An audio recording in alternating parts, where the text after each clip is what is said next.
मी D Rangari, जिल्हा महासचिव वंचित बहुजन आघाडी भंडारा।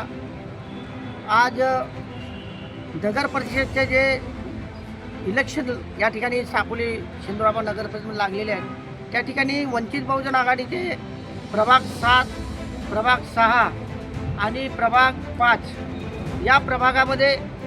दमदार असे उमेदवार उभे आहेत। त्या उमेदवाराच्या प्रचारार्थ आज रॅली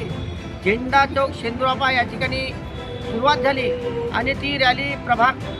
5 प्रगती कॉलनी चौक, प्रभाग 7 अशी करता करता नगर परिषद पासून इकडं डॉक्टर बाबासाहेब आंबेडकर तालुका स्मारक समितीमध्ये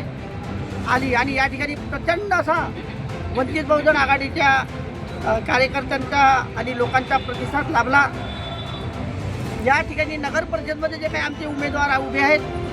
ते उमेदवार निश्चितच दमदार आहेत, बीजेपी आणि काँग्रेसला तोड देणारे आहेत। आमचे उमेदवार निवडून येण्याची शक्यता आहे आणि जे काही प्रश्न आहेत नगर परिषद शेंदुराबाचे जे प्रश्न, मग तो पाण्याचा प्रश्न असो, घरकुलाचा प्रश्न असो, रोडाचा प्रश्न असो, नाल्याचा प्रश्न असो, आपण जर आता सध्या बघितलं असतं तर सर्व बीजेपी शासन काळामध्ये हे सर्व जे काही विकास कामे पूर्णपणे थांबलेली होती। आमचा असा वचननामा आहे की जर वंचित बहुजन आघाडीचे उमेदवार या ठिकाणी जर निवडून आले तर या ठिकाणी स्वच्छ प्रशासन मिळेल,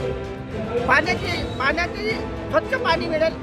आरोग्याच्या ज्या काही सुविधा असतील ते उपलब्ध करून देण्यात येईल, नाल्याचा प्रश्न असेल, रोडांचा प्रश्न असेल, घरकुलांचा प्रश्न आहे, संजय गांधी निराधार योजना असेल, अशा विविध योजना ज्या आहेत त्या योजना आम्ही